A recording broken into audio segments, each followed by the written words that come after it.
ఈ ఫోటోలో కనిపిస్తున్న సొట్టబుగ్గల సుందరి పేరు తేజస్విరావు. నేచురల్ యాక్టింగ్, తెలుగుటి ఆడపిల్లలోని కళ, ఎమోషన్ బాగా పలికించే హావభావాలు అన్నింటికి మించి బ్యూటిఫుల్ లుక్.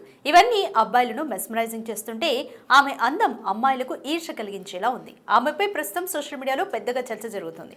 కొందరు ఆమె నటనకు ఫిదా అయి జూనియర్ సాయి పల్లవి అంటూ కామెంట్స్ చేస్తున్నారు. మరికొందరైతే భువిపై నడయాడే చందమామ అని ఫీల్ అవుతున్నారు. ఇందుకు ఈ తేజస్విరావు బ్యాక్గ్రౌండ్ ఏంటి? ఎందుకు ఈమెను ఇంతగా పొగడ్తలతో ముంచెత్తుతున్నారు? తేజస్వి చేసిన మాయ ఏంటో చూద్దాం. గుండ్రని ముఖం, చూడచక్కనైన రూపం ఆమెను సినిమాలో నటించేలా చేసింది. గత ఏడాది కమిటీ కుర్రాళ్ళు సినిమాలో జ్యోతి క్యారెక్టర్ చేసిన ఈ ముద్దుగుమ్మ తాజాగా మరో చిత్రంతో ప్రేక్షకుల ముందుకొచ్చింది. ఈ సినిమా పేరు రాజు వెడ్స్ రాంబాయి. సినిమాలో చిన్న సినిమా పెద్ద సినిమా అనే తేడా లేదంటారు కొందరు సినీ ప్రముఖులు.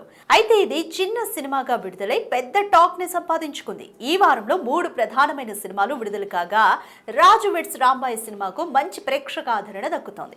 దీనికి కారణం ఆ చిత్రంలోని క్లైమాక్స్ అంటున్నారు కొందరు ప్రేక్షకులు. కమిటీ కుర్రాళ్ళు సినిమాలో ముద్దు పెట్టుకుంటే కడుపొస్తుందని ఏడ్చేసిన ఈ అమ్మాయి రాజు వెడ్స్ రాంబాయి చిత్రంలో ఎమోషన్స్ చాలా అద్భుతంగా పండించి ప్రేక్షకుల కంట నీరు తెప్పిస్తోంది. ఈ సినిమాకు పబ్లిక్ చాలా బాగా కనెక్ట్ అవడంతో ఈ అమ్మడు సోషల్ మీడియాలో హాట్ టాపిక్ గా మారింది. ఇక తేజస్విరావు విషయానికి వస్తే చేసింది 2 సినిమాలైనా మంచి గుర్తింపును తెచ్చుకుంది. గోదావరి నీళ్లు తాగి పెరిగిన ఈమె తెలుగు రాష్ట్రాల్లో లక్షల మంది ఫ్యాన్స్ ను సంపాదించుకుంది. తేజస్విరావు తూర్పు గోదావరి జిల్లాకు చెందిన అమ్మాయి అయినప్పటికీ రాజు వెడ్స్ రాంబాయి సినిమాలో తెలంగాణ పిల్లగా మంచి నటనను కనబరిచింది. వెండి తెరపై కనిపించే కంటే ముందు 5 షార్ట్ ఫిల్మ్స్ చేసినట్లుగా తెలుస్తోంది. వాటిలో మాస్ గాడి క్లాస్ పిల్ల, love story in Rajahmundry, Kerala కుట్టి, సయోని, పెళ్లి కూతురు, బావమరదలు 1, 2, పెళ్లి కూతురు విత్ మెనీ డౌట్స్, నిశ్చితార్థం, మినిట్స్ వంటి వినూత్నమైన కథలతో ప్రయోగాలు చేసింది. ఇలా అనేక ప్రయోగాలు చేసిన తరుణంలో గ్రామీణ నేపథ్యం ఉన్న సినిమాలకు తేజస్విని ఎంపిక చేసుకుంటున్నారు దర్శక నిర్మాతలు.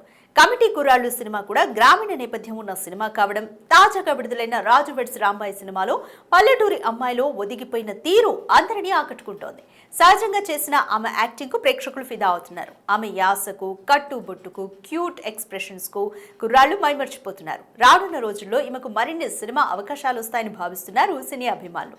ఈ నటిపై మీ ఒపీనియన్ ఏంటో కింద కామెంట్లో తెలియజేయండి.